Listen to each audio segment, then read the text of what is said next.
I think there's this fallacy. It's like, I'm not, who cares about my founder story? It's like, oh, okay, I started a business and so what? I'm a normal person, or I did this, or but no. I've never met, especially a business person, I've never met a founder that doesn't have an epic story, but it's like they're not looking at it.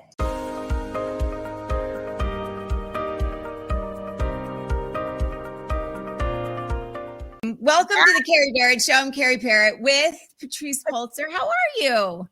I'm good.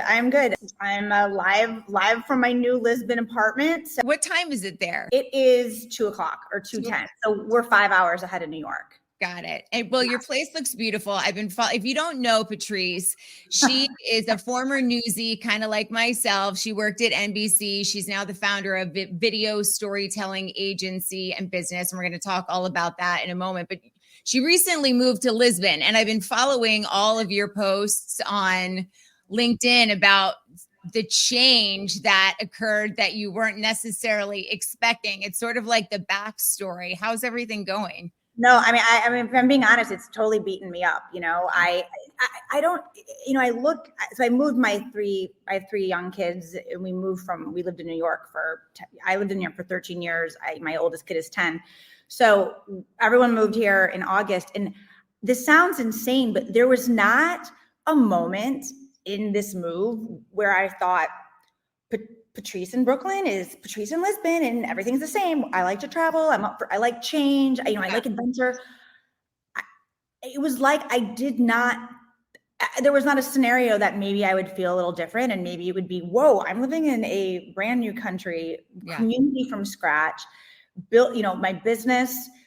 There's so much change. And so I really, like, if you would have asked me to do this podcast, honestly, even for 3 to 4 weeks ago, I don't think I could have. I was pretty dark. Yeah, it's the darkest I have ever felt mentally, honestly, in my life. I just felt so uncomfortable, and the fog has started to lift. Good.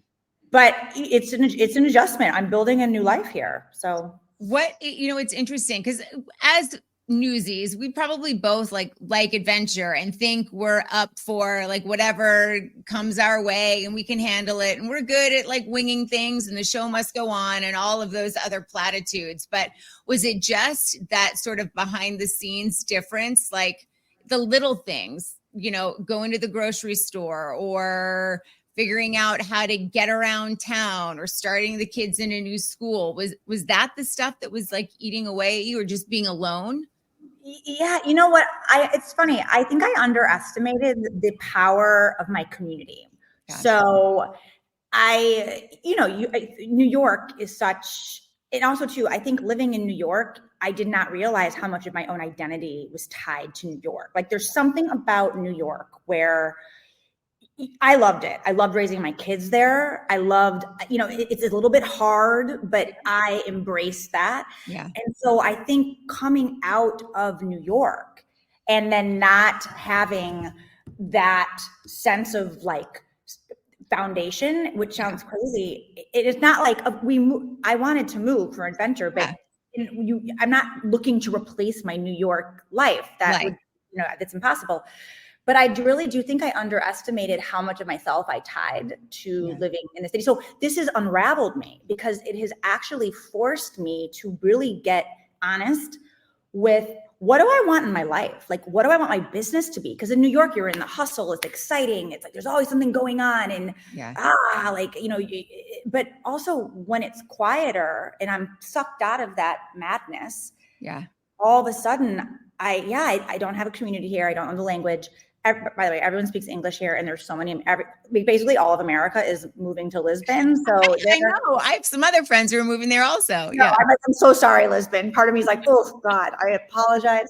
But no, it was more. I was surprised myself, because I did not think I would find. But now I'm back in that mode where, this is, how it is when you do harder things, and then you do it, and then your belief system raises, and then you're like, oh, I just did that. And I'm meeting new people and new experiences, and I'm learning about like parts of the world and people that I never paid attention to. I have to say, I have so much more empathy, and this sounds, and I mean this sincerely, and I feel like in America, everyone speaks English, and, especially in New York, like, a coffee line gets held up or something and everyone's like, oh, or, or someone doesn't speak good English, kind of this like sense of, why don't you speak English?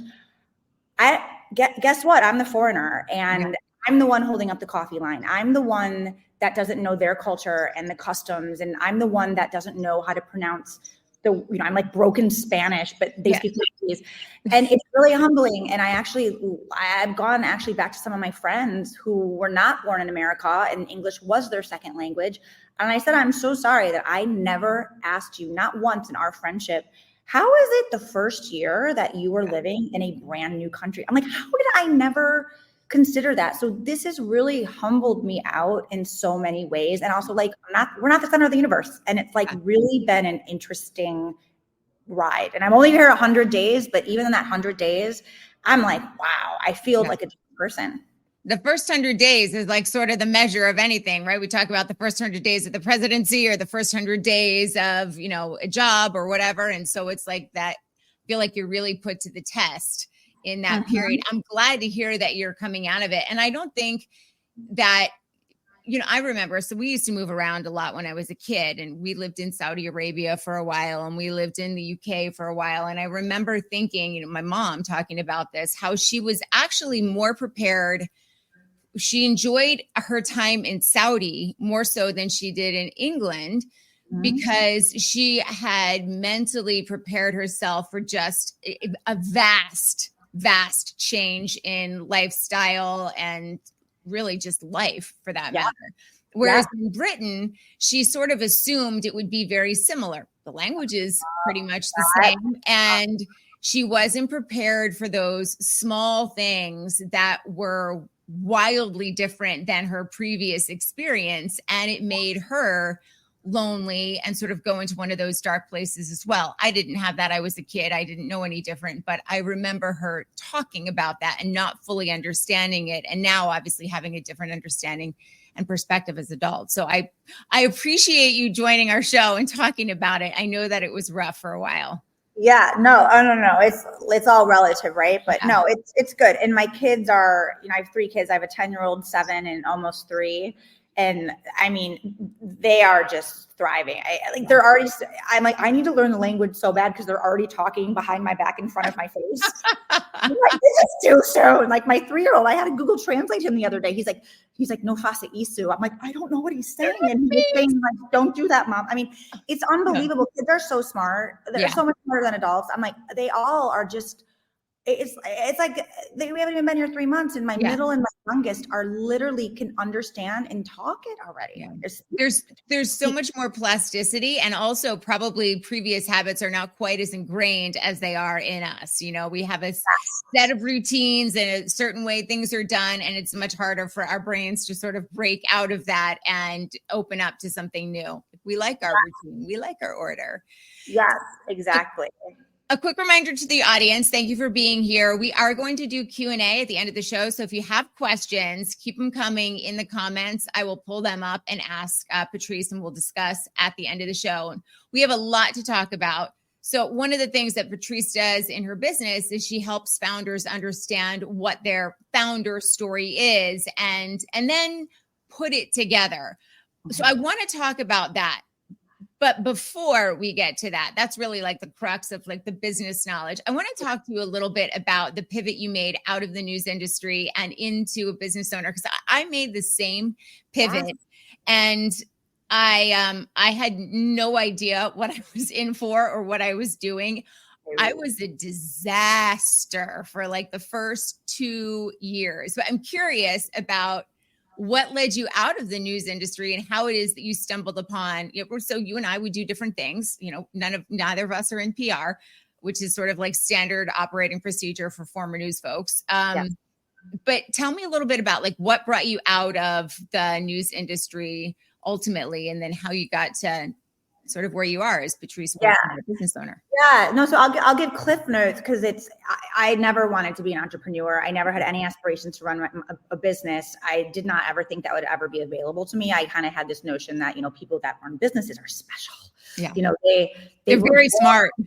Right. Or like, you know, you always hear like, we always knew that she wanted to be an entrepreneur because she had a lemonade stand at 5. I mean, you know what I mean? You always hear those stories and I'm like, oh, well, that was not, I wasn't doing that. So I just never even entertained that running a business. So ironically, I left. So I was at the Today Show was the last, I was a producer there. That was sort of my last big news run. And I left at the peak of my career. I had just won a Gracie Award. I had embedded myself, you know, with like a bunch of mothers for the Syrian refugee crisis. I mean, I got really, I was like peaking. I was angry because I found out I was making a lot less money than some dude on my team. And my boss, I was like in my boss's office every day until I got parity. Like I was on fire. I was like, okay, like I was a late bloomer. I was an intern at 29. I finally like kind of got into this position where it took me a long time to kind of figure out what I wanted to do. And so anyway, usually don't leave at the peak. Right. And I left for maternity leave with my second kid. And I was recruited on maternity leave to this startup. And I remember thinking, what? Like, I'm pregnant. No one goes after pregnant people, huh? You know, but at the time, right before I left, one of the interns at the Today Show taught me all about Snapchat. I'm like, Phoebe, I'm way too old for Snapchat. She's like, no, you got to get on Snapchat.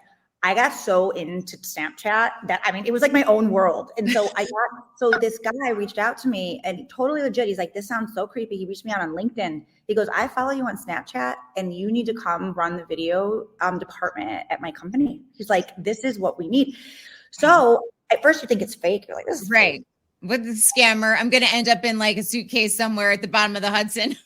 Yeah. No, but I ended up meeting like all these people and they, I mean, it was like, it was so fast forward. I mean, I remember I called my boss on maternity leave. I'm like, this is what they're offering me. He's like, go. Yeah. We can't match that. You should go. He's like, get out of here. And so I went to this job that I thought I literally like, it was a dream job. And I was coming from a job I love. So this was like level. Mind blowing. And this was a startup, right? So they were just getting things going. Okay. Yeah, they're still around. So so anyway, I was like so naive. I'm like, this is gonna be amazing. You know, left maternity leave early. I have a toddler at that point. I have a brand new baby. And I'm like, yeah, you know, here I am. Like, let's do this.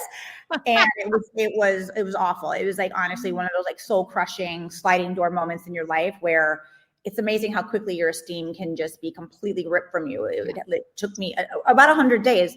And so I left that place and I was just in this really deep, dark place of like, oh my God, I like can't survive outside the walls of the Today Show. Like I have no skills. I'm not talented. It was one of those, like, I was so just depressed from it. Yeah. But I remember my husband's like, we need you to get up. Like, we need you, you know, double income family, living in New York City. Like, we need you to work. We have a new baby. Yeah. New baby. And so, I was like, well, I cannot go interview right now to get back into media. My boss like, you can come back. I'm like, oh, I just felt lame. You know, so I go, you know what? I know how to shoot video and I know how to edit. Yeah. And this was in 2017. And so this was right at that precipice of like where BuzzFeed was just everywhere and everyone wanted online video. Yeah. Everyone didn't know Facebook was lying about all their video feeds and their video views. So it was sort of the like intersection of kind of that like explosion of crucible, really. Yeah. Yeah. And so I knew how to do that. I did that at the Today Show. So I remember I had like a startup friend of mine. He's like, I have this vitamin company. Do you want to make my video? And I'm like, oh, no, not really. But I needed to do so. You know, and that's how it goes, right? So I started making video and I knew how to, and the thing is I would get into doors because I had no website, nothing, but I was an award-winning Today Show producer. So that just opened the doors for me. So like Netflix, Amazon, Lululemon. I mean, I was like, if they only knew, like, what, you know, it was just me. Yeah. And so my business started being a video production company for all intents and purposes. But then COVID made me pivot. And so when COVID came, all my productions stopped and shut because I couldn't do video. And I had this gut intuition that I need to get online.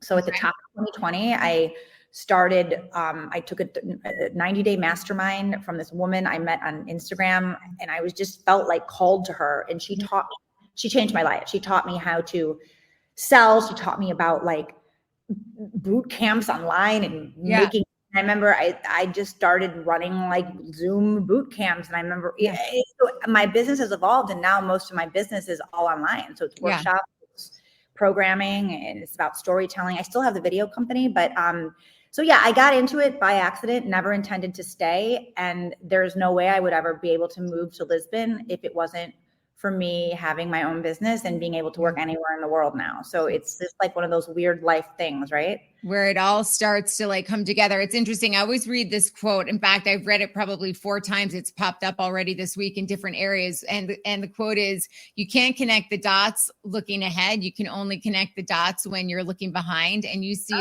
how all those pieces sort of came together, right? You run your business online, which means you can take it anywhere. You can operate at any time. And I mean, that is exactly where you are right now. Hey, there is a question. The woman that you connected with on Instagram, we maybe have a new business owner, is wondering if you can share her name with them.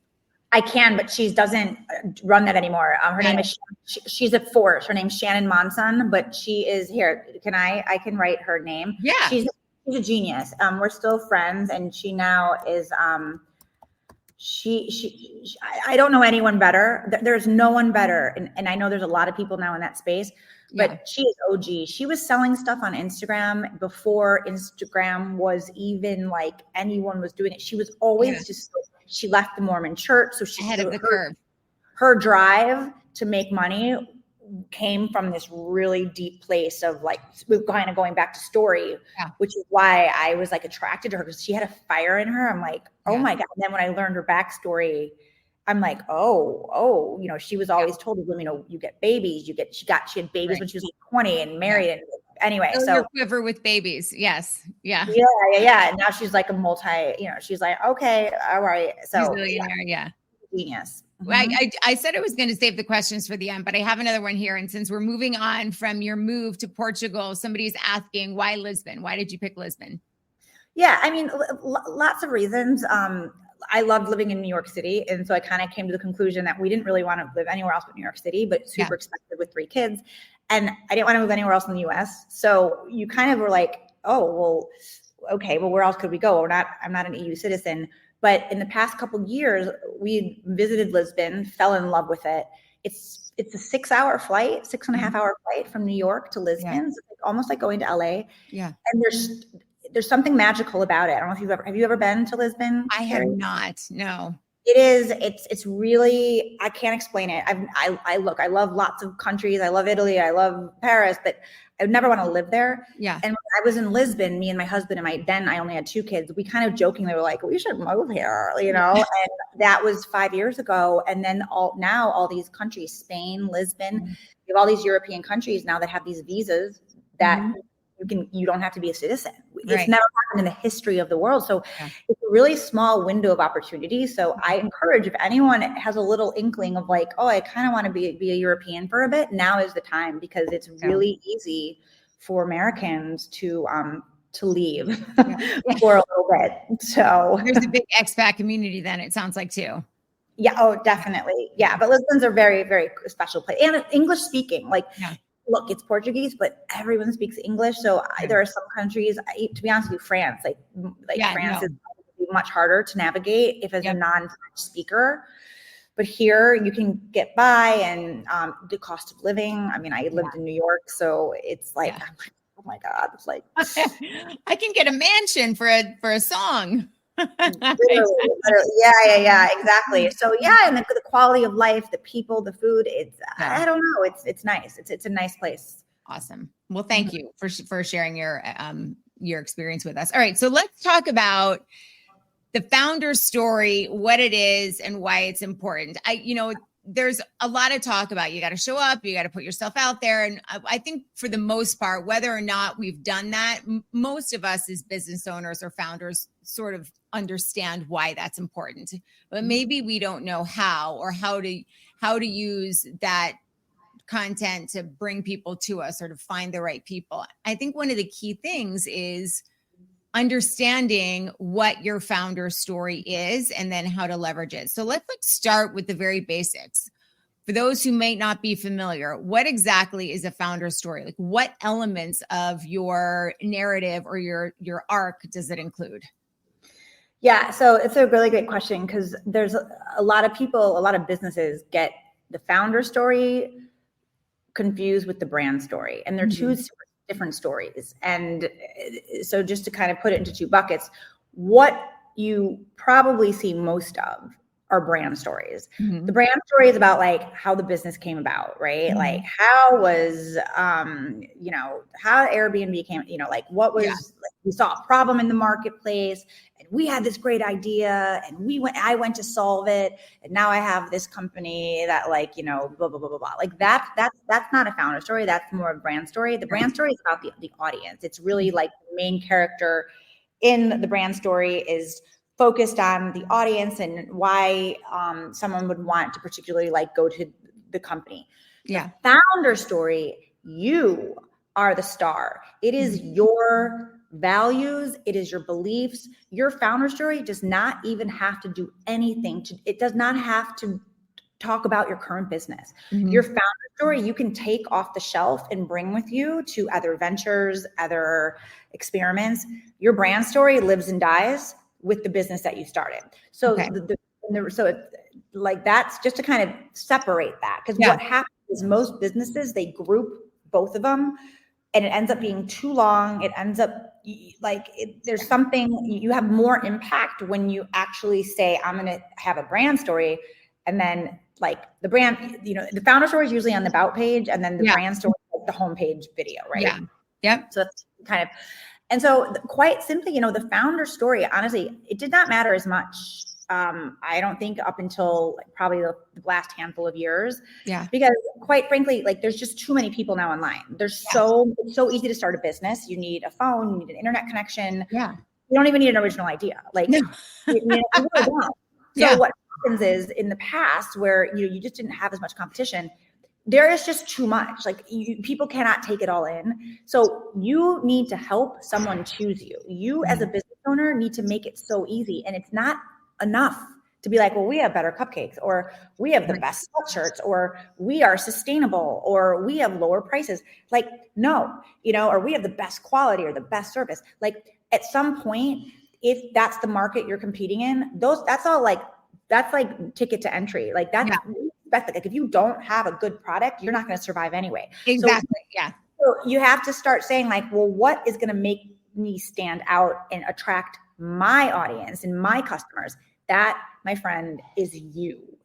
And it matters. It's people want that now. And that's because of social media. We're in a different ecosystem where in the past, the founder could totally go behind the scenes. It's it's about my product. It's about my service. My service speaks for itself. And that worked until it didn't. And it doesn't work anymore. You're right. I mean, it is a total byproduct of social media and the storytelling that people have come to expect on social. Yeah. And we expect access too. Social media has expanded our idea of how much access we have to the top people. So when you expect access, that bleeds into everything. You expect to know what's up about them. You expect to what do you believe? What causes do you support? People want to know that now. It's really hard in this day and age to say, well, this is my business self and this is my personal self, because it kind of all conflates. And so the founder story is a really great way to get ahead of your own narrative, to own your story. And the stuff that you should include, honestly, it depends. It really depends what part of your audience you're trying to influence, because we have a million founder stories. It's not about what's your founder story. It's what is the right founder story for this particular goal that I'm trying to do. And then you work backwards to figure out how your moments match up to actually what the point of your founder story is, what you're trying to do with it. What do you want people to do after watching your story or reading your story? Then we work backwards. So this audience, let's say you are selling, cupcakes, excuse me.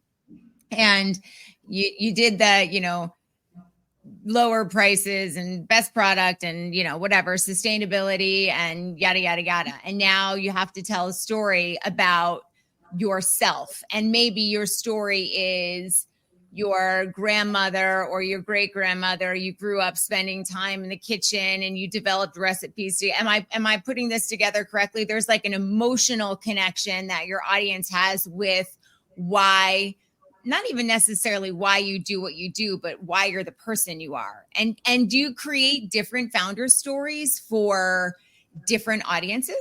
Yes, ideally, if you're smart, yes. I mean, look, I run a program where we can't create look, there's usually a hero founder story, right? Yeah. So it's like, but here's the thing though, your founder story changes every handful of years. Yeah. So the founder story that I would write today is different than the founder story that I would write like 3 years ago, right? Yeah. But there's usually a hero, like a main hub founder story, yeah, where there are certain pivotal moments in your life, and it usually starts in childhood, mm-hmm, which is why founder stories are very hard to write yourself, because yeah, you have to actually look at your own life objectively, and you have to be able to evaluate moments in your life and say what has impact or not impact on your audience. And that's really hard to do. Like even myself, I teach this. When I had to do my founder story stuff this summer, I redid it. Joelle, our mutual friend in news, I'm like, you have to come over and help me. Like because it's hard you're in a silo, and you also, as human beings, we tend to underestimate what we've done and what we've gone through. Mm-hmm. And we don't see ourselves in the same way that others usually see us. Like other people usually see us more favorably, unfortunately. So a lot of the founder stories that I work with, they all tend, you have to really get someone to go deeper, because like, oh, why did I start my business? Oh, I wanted to make an impact, or like, I wanted to help women. It's like, okay, but like, let's bottom this out. Like, what was that moment? It's a little bit like narrative therapy, if I'm being honest. But when you can hit that rock bottom why, and you can hit that rock bottom of like you said, the dots, you start seeing moments in your life, and all of a sudden you start to see threads. Yeah. Quite often we look for the universal human experience, because you don't need to have an epic story to have an epic story. I think there's this fallacy. It's like, who cares about my founder story? It's like, oh, okay, I started a business, and so what? I'm a normal person, or I did this, but no. I've never met, especially a business person, I've never met a founder that doesn't have an epic story, but it's like, they're not looking at it. They don't see it. They don't see it. And I think part of it is that they're painful sometimes. I've seen some of the end results of people that have worked with you, and they watch their founder story and they're moved to tears, because it is beautiful, but it's also, it's sometimes a painful process to dig into those things. Very. And here's the thing, most business leaders don't do this. And that's why it's so powerful, because the vast majority of leaders and business founders, solopreneur, whatever, CEOs, they don't do this. And I'm in the business of, yes, I do founder story, but I'm more interested in vulnerable storytelling, because I actually that is where I'm most interested in. Anyone can tell a good, you can chat GPT, like put your what you did, and like chat GPT can spit out like an okay generic story. But the vulnerable storytelling, the one that actually requires some introspection and admit struggles, or to admit a failing, or to admit what you learned as a founder because of those are the ones. It's no joke why there are certain people in our society that people are obsessed with, like, Mel Robbins, right? She's got, people are obsessed with her. Why? Sarah Blakely, people are obsessed with her. Why? Because they show up, and as billionaire as Sarah is, and Mel has all the accomplishments. Billion, you feel like they talk about their struggles. They talk about, like, Sarah probably puts a failure on social media 3 to 4 times a week. I don't see Jeff Bezos doing that. I feel it's very masculine. Like the way that founder stories traditionally have been told are masculine. And I believe that the shift that we need, and this is like probably getting too esoteric here, but this is like why I do what I do, because we need more real storytelling. We need more emotional storytelling. We need storytelling that is difficult. And I get it. And people need help doing that, because it's harder work. Yeah. Well, and It's harder. And do you also think that there is a fear? And I wouldn't have necessarily picked up on this, except that you just mentioned it. Like traditionally, these stories have been very masculine. That is it really a fear of like, I'm going to look like an idiot, or somebody's going to see a weakness and they're going to, stick a knife in and try and pry it open a little bit far. Like, what is the fear that you see when you're working with people who are like, I want to do this, but this part freaks me out? It's so interesting. It's while there are different fears, there tends to be a few popular ones that have a lot of people experiencing them. A lot of it has to do with this feeling of unworthiness. Yeah. And this feeling of unworthiness usually goes back a lot further, right, than when you started your business. It usually starts much younger. There's usually an inciting incident that happened in childhood. And it does not always have to be painfully dramatic. Like there are certain founders that they come through my programs and I'm like, oh my God, like that is like highly traumatic. I'm not always saying like trauma does not always have to mean like abuse or something major, right? Like trauma can mean like little things, right? That you take as a child because you don't have the capacity to absorb. You don't know any different. Yeah, exactly. But a lot of the resistance, and that's a good word to describe it, is like this resistance is this fear of being honest, probably with themselves, because they've never been able to maybe look at some of these past moments and given themselves some grace, or to look at themselves from hindsight and say, wow, that was actually really great. Like, I'm proud of myself. And it's like, once we do this, like once a founder can do that and like look at their own life with sort of objectivity, it's unbelievable. It's like it's like that fire of a mission is like, oh my God, I was like fated to do this and I didn't even realize it, but it started here. Yeah. But yeah, it's like the unworthiness and also it is the fear of rejection. I think, like social media, it's a blessing and a curse. And one of the curses of it is that there's so many people on it that are not real and they're, purporting like a fake reality. And it's really hard to discern reality from not sometimes. And so if you are seeing this and you're someone that absorbs that, and then that like, wow, my life is different. And by the way, so are all those people that you think are like perfect. Yeah.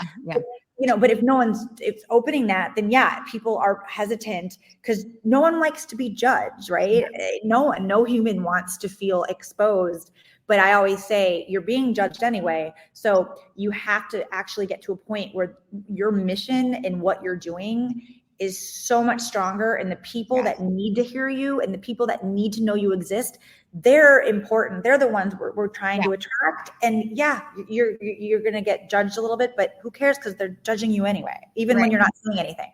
No, you're absolutely, So you might as well have them judge you on something that actually has some purpose to it.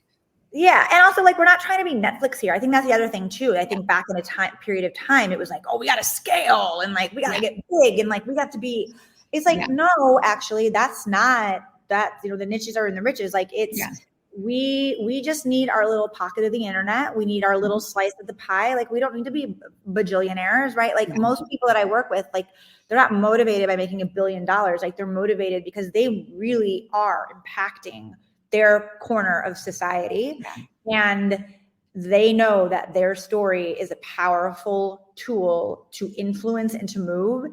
And even though they have all the negative thoughts and imposter, their mission is too big. So they're like, F it. And they are able to shove it aside, and we help them tell what that story is. Absolutely. And I think too, it's funny. I'm putting a post together about imposter syndrome. And I think I've started to, because listen, like 90% of the day, I feel like I'm a complete fraud, whether it's business or whether it's parenting or as a wife. I'm like, I don't really know how to do any of this. I'm sort of like piecing it together with silly string and chewing gum. And please don't look very close because it's all like barely holding together.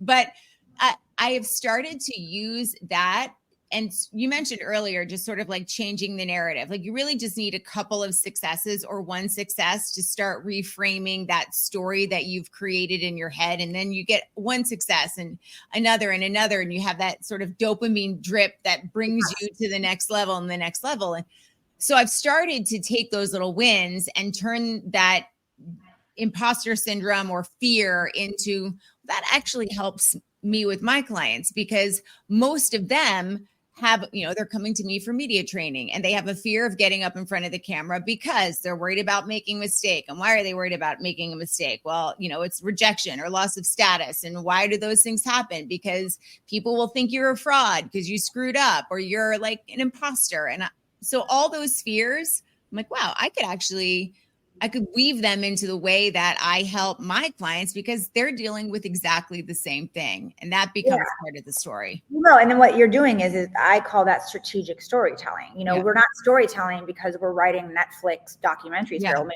some people could, but we're not writing memoirs, right? Like at the end of the day, we're business people. So the stories that we tell are not like to, air dirty laundry or, when I say be vulnerable, it doesn't mean like talk about every skeleton in your closet. But what you're doing is smart because it's what actually you're being audience first. You're recognizing the fears that your audience has. And if the people that you help have these fears, people want to feel seen. Most people don't want to work with people where they feel like less than, or they feel like, oh, that person is untouchable.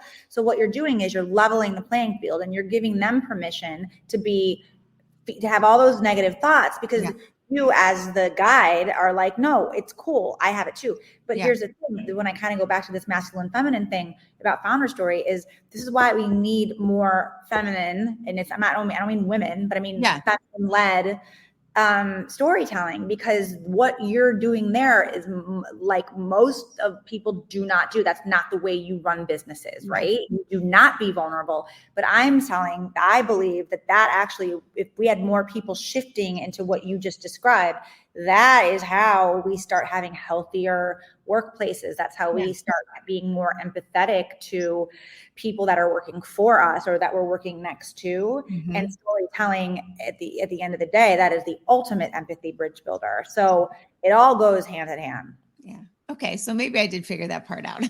Very good. I'm still working on all the other stuff though. So I would never suggest anybody try and create a founder's story on their own. And you sort of detailed some of the reasons. Even as an expert, you still needed Joelle to come in and sort of take a look and like, am I getting to the root of this or the heart of it? What am I skipping over? What am I missing? But if somebody were to begin to assess, what they have in their history background, to begin putting the pieces of a founder story together, what are those things that they should be looking at? Like, where should they start? So the first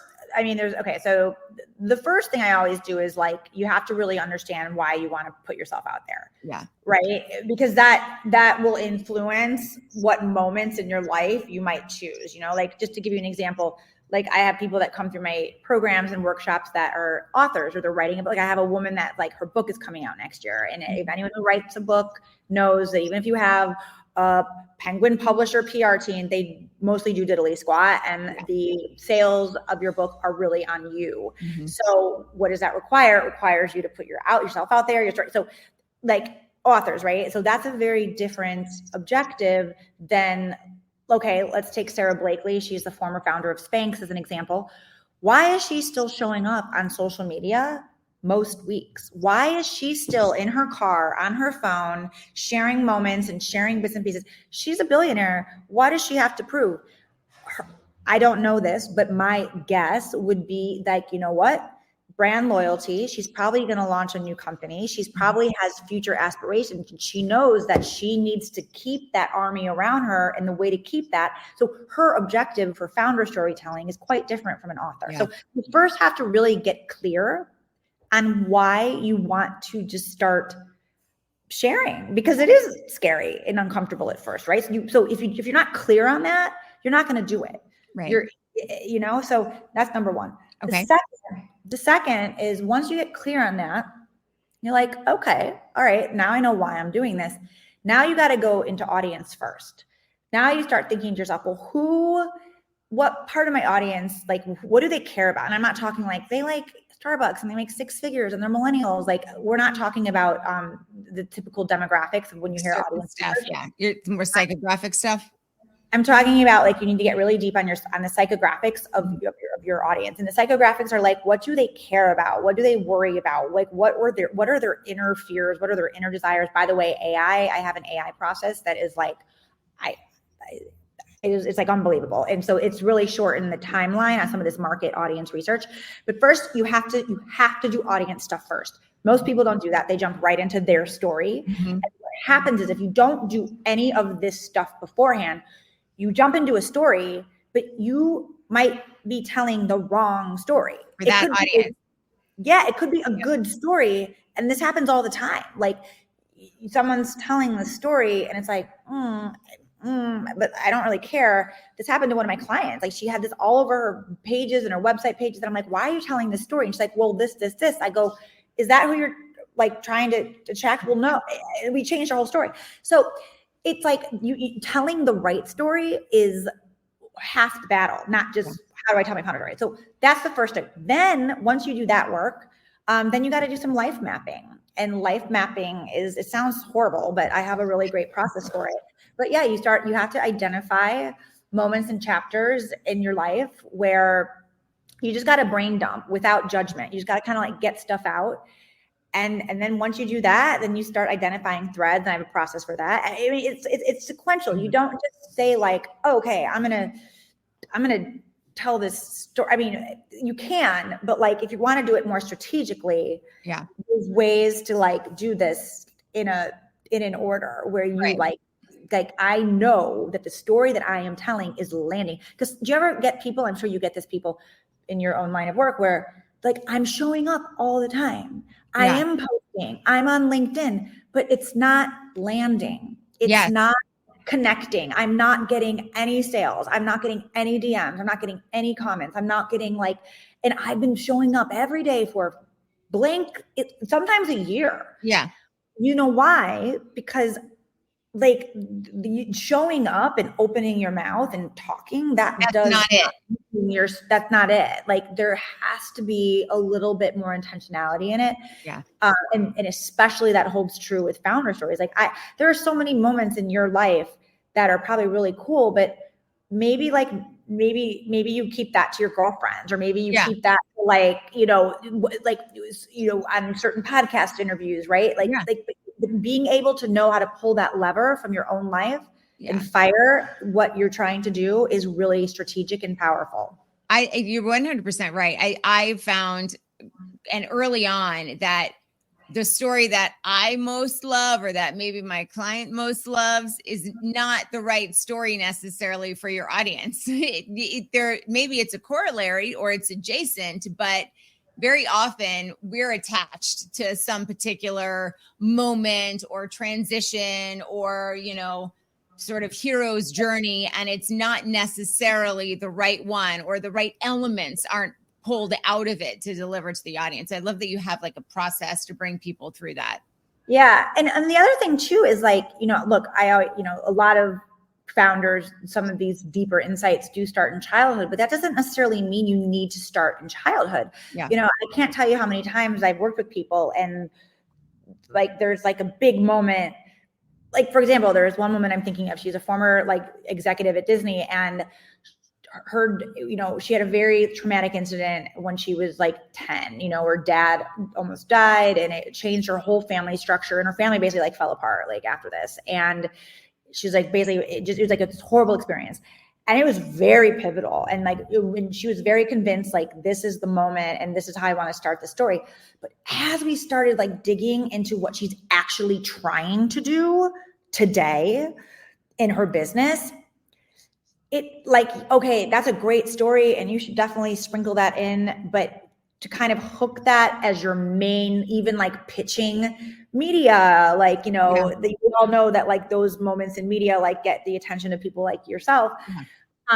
It wasn't the right story for what she's trying to do. So she actually ended up starting 20 years after that, a moment when she already had a child and was working at Disney with her second child. And that's where she started her story. And that was not even on her radar. That was like a blip. And that ended up being her main story. So you have to kind of like, but she was attached to the story about her father. Mm-hmm. I have one more question, then we'll get to the questions from the audience because they're being very patient. But what is the best way once you have this created, once you understand what your founder story is, and let's say it's written down, do you create a video? What is the best way to leverage it when you have it figured out? Yes, a very good question. So this is what I like to say. One founder story does not transform your business. Okay. Founder story is incredibly important, but it's like anything. You have to hammer the message. But what's beautiful about when you write your founder story, and I'm a video person, so I absolutely think in this day and age, like not to sound like, very like, cliche, but like in this day and age, but no, I'm sorry, like video is just it's a shortcut. Yeah. And you're the queen of that. So I don't need to tell you that, but, so I always encourage people that you want to have your founder story somewhere on video. You want to have it pinned somewhere on your LinkedIn page, on your of course, your website, in signature of your email, on your pin to your TikTok, pin to your Instagram. Like you just have it pinned. It's always there. And it's like, you just have it. You can send it to anyone you're meeting or like a new client, like, you know what, take a look at this. Like, it's just, so you just want to have it pinned. But I would say that just having it pinned somewhere and it just living on your about page, which by the way, no one goes to your website until they've already discovered you from a different marketing platform.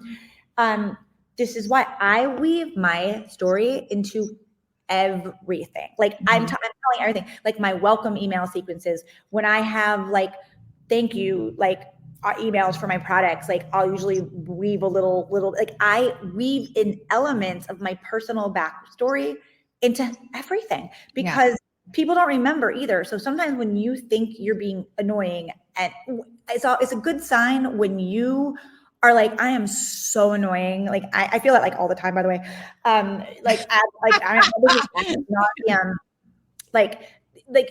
That is usually an indicator that you're doing something right, because it's people don't pay attention. So you gotta stick it. You gotta say even the same phrases. So quite often when I do work with people in this lane, we have like a social media storytelling bucket. Like here's the little versions of like, these are the ones like that you just can spit out and like on repeat,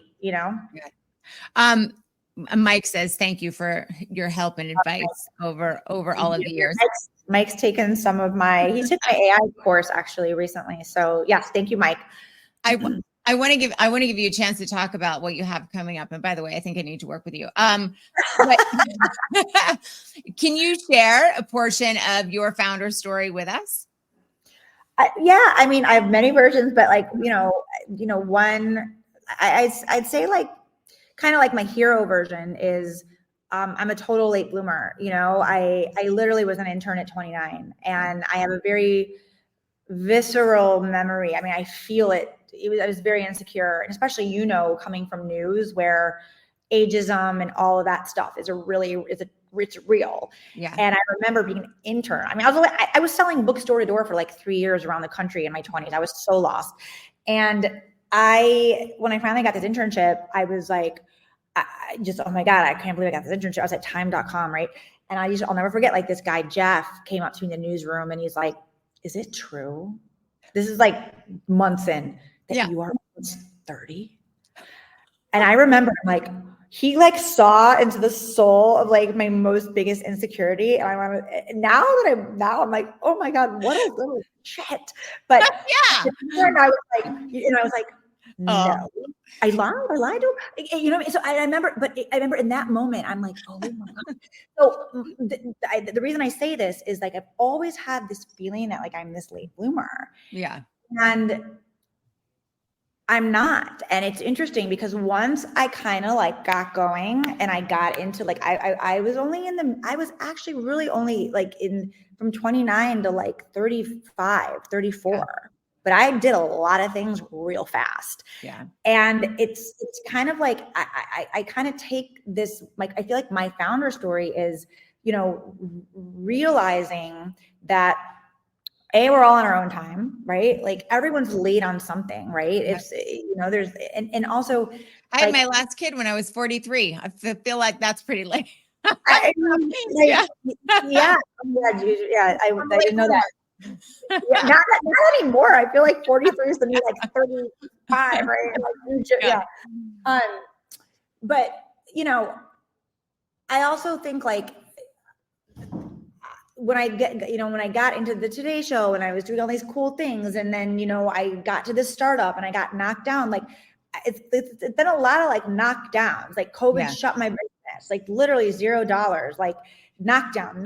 Yeah. And always like, okay, we got to keep going. And like, I think part of that is too, like, you know, my mom was a single mom, more or less, right? Yeah. Like I definitely had an unconventional, not unconventional upbringing, but there was like a lot of, like my house was not happy, you know, like a lot of that kind of trauma. Like I had a different last name for many years because my biological dad left the family. So in a weird way, like my whole life, like it's sort of, it hasn't been hunky dory and like picture perfect. And I think that's also been a blessing because I think like I don't have any pretenses that that's what life should be. Right. Because mine kind of wasn't. And I'm like, okay. So in a way, you know, this is why I do what I do, because I get really, it drives me crazy when, you know, I work with men and women, but a lot of women and probably a lot of men, they just don't admit it. You know, I don't have a story. I don't have this. It drives me crazy because I know they do, you know, and so that's like not a good version of my founder story, but like it's just kind of this like realization that, you know, I'm not a late bloomer, and we're all, you know, it takes a while to figure out what makes you click. I think there's this notion with social media that like everyone's like born out of the womb, like I want to be like, everyone's a millionaire by 20 now. Like everyone has $1 million. Like, you know, I'm a it's like seven figure this. I made 6 figures this month. Like, what are we talking about? Like, so there's like this we're just like in this weird environment where we just were never in before. And so, and you know, when you start to peel back the onion and you get into it, you realize like, oh my God, this is like a whole nother conversation. I'm not gonna even go down that tangent. Sorry. No, no. You're right. But when you, not at all. I was thinking about some like sort of very similar parallel stories that I had, you know, and Ed, you mentioned we look on social media and this person made, you know, whatever many figures this month and had a $100,000 day last week, et cetera, et cetera. And I like started my business, and let me be clear, I knew jack shit about business when I started. Nothing. I didn't even know what scale meant. I was like, I don't Google, what does that mean? But I remember, you know, asking my husband when we started, like, I'm going to tap into, you know, our family savings. I need a little seed money and I'll pay you back in like a month or two. Okay, sure. Right. I'm like, I can't believe I saw on Instagram the other day, this guy sold a digital course and now he's swimming in a pool full of cash. Why hasn't that happened to me? Oh my God. Well, and you know what, that's the thing too. I know I it's like this kind of this performative, money making social media like strategy that so many people do.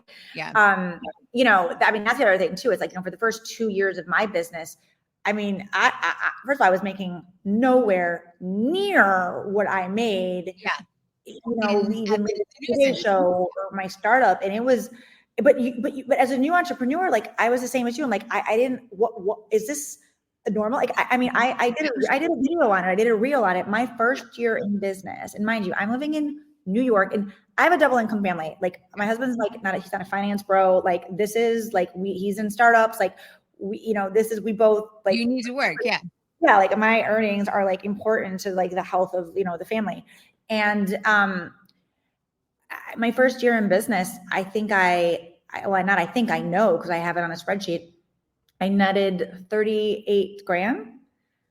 38 grand.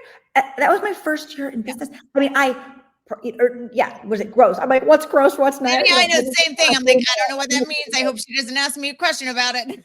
And I'm like, no, but net net is what you have. I netted. Oh my God, I netted. This is why I help people tell stories, not like do financial models. But the thing is, like, that's my first year in business. My second year in business was better. Wasn't that much better? Like for my net, I mean, and you start like, and that's why I'm like, I'm a failure. Like this is not working. I remember thinking to my husband, I'm like, this ain't working. I'm like, I need to go back to get a job. And he's like, give yourself 6. He was actually my biggest supporter. He's like, please give yourself 6 months. Like, I feel like you can figure this out. Yeah. So, but no one talks about that. Again, the vulnerable storytelling, because God forbid, like I say, my first year in business, I made this.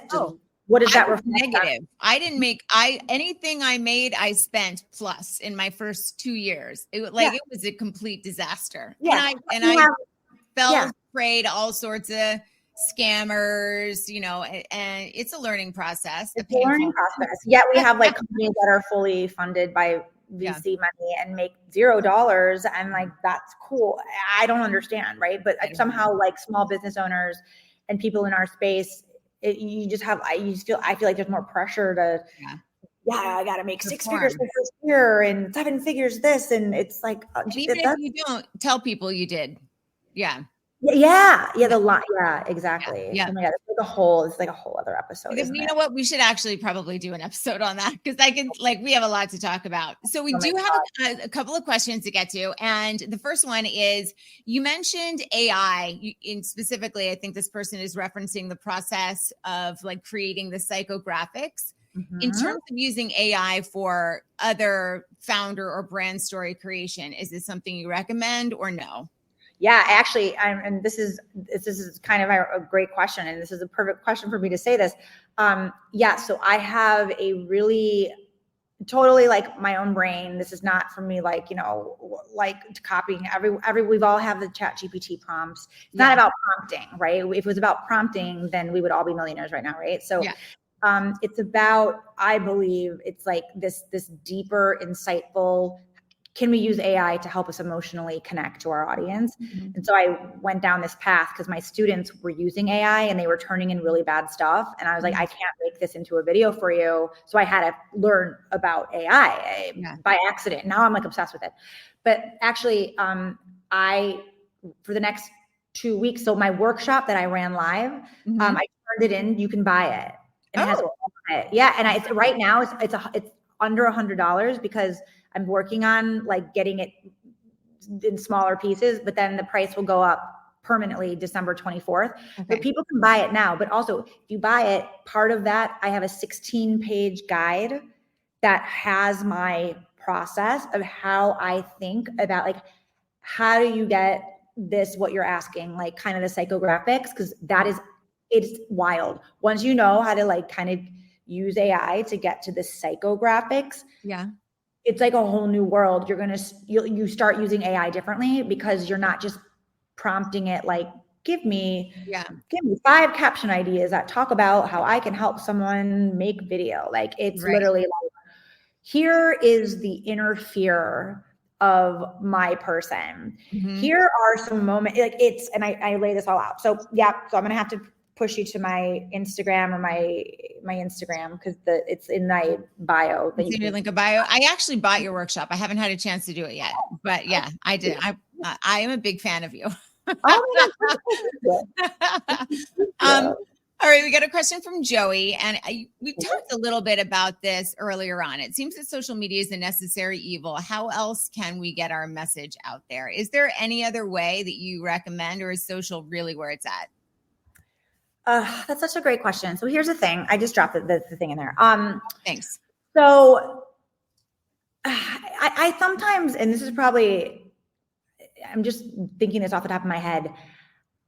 I actually think we probably need, if we took social out of that definition, social media. Yeah. I mean, social media is just, it's marketing. It's all it is marketing. LinkedIn is social media.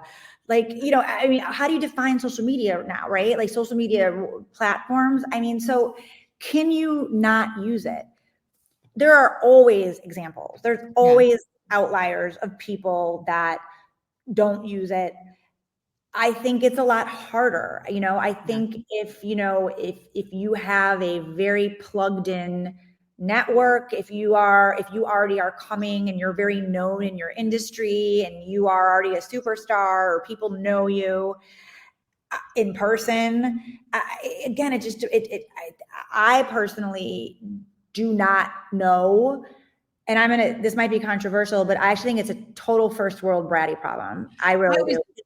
I saw you do a post on that the other day, and I was going to mention it. Yeah. I do, because honestly, you want to talk to someone that comes from nothing or like comes from an oppressed government or someone that has no economic opportunity, and you want to tell them, I don't like social media. We have so much opportunity. Most of the world does not have the luxury of not liking social media because it is such a means to an end that they have no choice. And to be honest with you, when my business shut in COVID, I felt the same. I was not on social media. My Instagram was, look at my kids on the Brooklyn Bridge with pretzels. It was a family album. It was personal. Yeah. I didn't even know that you could use social media because I was working in corporate a lot. I wasn't into this world.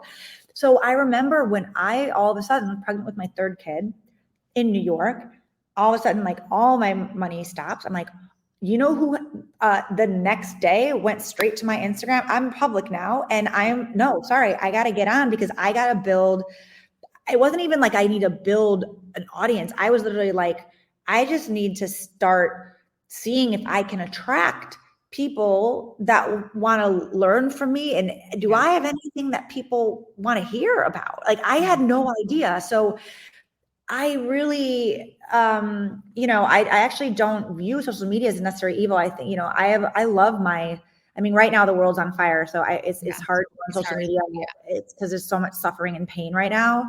But aside from that, my Instagram community are my people. I feel I've made so many friends on it. It sounds cliche, but I date LinkedIn. I feel like I get to third base. I can never quite get all the way home with LinkedIn. It's I kind of second and third base. I flirt with it. I'm like, okay, this is good. And then third base, I'm like, and I'm done. I don't know. LinkedIn. I find LinkedIn scarier, which is, we all, so maybe when you say necessary evil, when I think of LinkedIn is sort of, I find scary place. Kind of. I'm on it and I have to be committed to the habit. Yeah. Otherwise it's very easy for me not to show up there. Yeah. But I also think that's my own story I have about it. And I'm probably not giving it what I put a lot more energy and time and effort and personality to LinkedIn, to Instagram than I do to LinkedIn. Yeah. I also have a newsletter. My newsletter, that's the one thing that I wish I would have done a lot sooner as a business owner, is when people are like, what's your list? I'm like, what are you talking about? What do you mean my list? What list? Now I'm like, that's where people buy your stuff. So actually, that's one of the ways people buy your stuff. But but if you're a beautiful writer and you I love writing my newsletter, but it's more time consuming for me. So I don't know. What are your thoughts, Carrie? You're on, I know you have a newsletter too, right? Yeah, I do. And I think there's a bunch of different paths to the end sort of goal. And I think it varies a little bit. So part of it, I think, is what platform that you enjoy as the business owner. If you absolutely loathe, Twitter or X or whatever the heck it's called. Whatever it is. Yeah. Then if you're trying to show up there every day, eventually it's going to drop. Right. Yeah. And so it's a combination of that and where your audience is. And I do think our audiences are a little more fractured, much like TV, than they were a few years ago. Certainly pre-pandemic, because we all spent a lot more time on social when we were at home. So while you may have had somebody who was strictly on LinkedIn, now they're also on TikTok and YouTube or whatever. And so figuring out what your audience's primary platform is, and then what some of those, secondary and tertiary platforms are, and then a combination of like all of that knowledge and figuring out where it's important to put your time. Yeah. And that's what I like you said too is, yeah, it really matters what you like because, look, in theory, I should probably be on YouTube because I'm video, but honestly, YouTube is a big commitment. And if you're going to half-ass YouTube, there's no reason to be on YouTube because like YouTube rewards it. The good thing about YouTube is like, it rewards you though. So the people that are able to be consistent with their videos and their posting and actually get and garner a community, it's so smart and it converts so high. And I haven't done that, even though I know that it could, because I kind of know like, I'm not committed to all that YouTube work. So you have to also balance with what you can take on. Absolutely. 100%. Well, I could talk to you forever. We have gone over. So I want to give you an opportunity to tell people where they should connect with you. Obviously, we've got your workshop URL up on the screen, but like if people are interested in learning a little bit more about you or your founder or your brand story or where they should connect with you, where is it? Yeah, I mean, it's like this ways probably most people do, right? I mean, my main home is Instagram. I'm very active there. My poor husband, he didn't sign up for this life, this TMI. But Instagram, that's where I like talk about everything, like storytelling and my program, but also my newsletter. Like I have a weekly newsletter as well. You know what? I don't know if it's, but so I'm gonna drop my Instagram handle, and in the handle there's a drop down. You can sign up for my newsletter. You can get on my Founders Fire waitlist for 2024. I kind of highlight what's going on. Awesome. I have a video mini course that's amazing. It's all about how to tell a powerful video in 60 seconds. To this day, it's like $120. And I also incorporate AI into it. So it's updated. And that's a really great like crash course for someone that just literally has never made a video before. Yep. So yeah, that's a good way. And my website's on there as well, and the Instagram handle. You are fantastic, Patrice. Thank you. No, I this is really the first time that, we worked in the same building, although at different times at 30 Rock, but this is the first time we've really spoken. How did that happen? I don't know. I know, like we have so many common friends. Like everyone, I'm like, I don't care. Like, I don't care. I mean, I have no idea how I love that. And it takes me to move across an ocean for us to connect. That's a little lame of me. I should have connected earlier. No, oh my God, stop it. Well, this was so wonderful. You're so smart. I love, this is so clever. You're like inspiring me. So this is really good. You're welcome. Thank you for being here. And to the audience, thank you for joining us. That was one more fantastic episode of the Carrie Barrett Show. And we will see you back here, same time, same place next week.